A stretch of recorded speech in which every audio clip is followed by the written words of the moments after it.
بسم اللہ الرحمن الرحیم۔ السلام علیکم دوستو، انگلش گرامر فل کورس کے ساتھ ایک بار پھر میں حاضر ہوں۔ آج انگلش گرامر کا لیسن نمبر 4 ہے اور پروناؤنسیشن آف کانسوننٹ کے بارے میں پڑھا جائے گا۔ دوستو اگر آپ نے میرے چینل کو سبسکرائب نہیں کیا تو سبسکرائب کرے۔ چلو چلتے ہیں سبق کی طرف۔ دوستو سب سے پہلے کانسوننٹ میں بی آتا ہے جس کی آواز ب ہے۔ سی کی دو قسم کے ہم آواز نکال سکتے ہیں، سین اور قاف۔ اس کے ساتھ ڈی ہے، ڈی، ڈ اور د، یہ دونوں آواز اس سے نکل سکتے ہیں۔ ایف کے لیے ف اور جی کے لیے گاپ اور ج۔ اس کے ساتھ ایچ ہے، ایچ کے ساتھ ہ اور ح، جے کے ساتھ جیم اور کے کے ساتھ کاپ، ایل کے ساتھ لام اور میم کے ساتھ، ایم کے ساتھ میم ہے اور این کے ساتھ نن، پی کے ساتھ پے اور کیوں کے ساتھ قاف، دو نقطہ قاف جو ہوتا ہے، آر کے ساتھ آ، رے اور اس کے ساتھ سواد اور سین دونوں آتے ہیں۔ ٹی کے ساتھ 3 الفاظ آ سکتے ہیں، تے، ٹھا اور توا، اور اس کے ساتھ وی ہے، وی کے ساتھ واو، ڈبلیو کے ساتھ واو اور ایکس کے ساتھ کس، وائی کے ساتھ یا اور زد کے ساتھ جو الفاظ ہے ز، ز، ز، ذ، یعنی کہ چار قسم کی آواز الفاظ میں نکال سکتا ہے۔ تو دوستو یہ تھی سارے کانسوننٹ کے پروناؤنسیشن، اور اس کے ساتھ جو ہے نا ہم آگے جائیں گے۔ آگے اس کے کچھ الفاظ کے قاعدے ہیں، اس قاعدے کے مطابق اس کی یہ آواز تبدیل ہو سکتی ہے، تو اس کے بعد وہ ہم پڑھیں گے۔ اس میں سب سے پہلا جو ہے نا جو آتا ہے وہ ہے سی۔ تو سی کی آواز درج ذیل قواعد کے ساتھ بدل جاتی ہے۔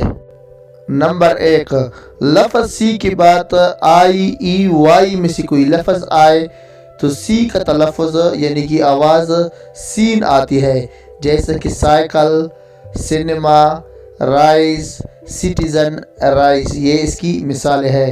اس کے بعد آتا ہے لفظ سی کے بعد اے، او، یو، یو، کے، آر، ٹی، ایل، ان الفاظ میں سے کوئی لفظ آئے تو اس کی آواز نکلتی ہے ک، جیسے کہ کیپ، کاؤ، شارک، کلے، ڈاکٹر، کلاس، یہ اس کی آواز نکلتی ہے۔ اس کے بعد آتا ہے نمبر 3، لفظ سی کے بعد ای، اے، آئی، اے میں سے کوئی لفظ آئے تو سی کی تلفظ جو آواز ہوتی ہے وہ شین آتی ہے، جیسے کہ سوشل اینڈ سین، تو یہ اس کی مثالیں ہیں۔ نمبر 4، لفظ سی کے بعد ایچ آ جائے تو اس کی آواز کبھی چ، کبھی شن اور کبھی قاف آتی ہے، جیسے کہ ٹیک، مچ، مشین، کیمس، تو اس قسم کی آواز یہ نکالتی ہے۔ پھر اس کے بعد جو نمبر ہے وہ ہے، اس کے بعد آتی ہے لفظ ڈی کے قاعدے۔ اگر ڈی کے بعد یو یا آئی آتا ہے تو اس کی آواز جیم میں تبدیل ہو جاتی ہے، جیسے کہ سولجر، ایجوکیشن وغیرہ۔ اس کا بعد نمبر ہے لفظ جی کی قاعدے۔ لفظ جی کا 2 تلفظ ہے، اگر جی کے بعد ای آ جاتا ہے تو اس کا تلفظ جیم بھی بدل جاتی ہے۔ باقی اکثر جگہوں پر اس کی آواز گاپ ہوتی ہے، جیسا کہ ایج، گیم اور گ کی آواز میں سے گرل، بیک وغیرہ۔ اس کے بعد لفظ اس کی قاعدے۔ لفظ اس کے 3 تلفظ ہوتے ہیں، ز، سین اور شین۔ لفظ کے آخر میں B, E, G, G, G, G, E, I, E, O, E, double E, Y, ان میں سے کوئی آئے تو اس کی آواز ز ہوتی ہے، جیسا کہ پیج، اریز، ٹیوبز وغیرہ۔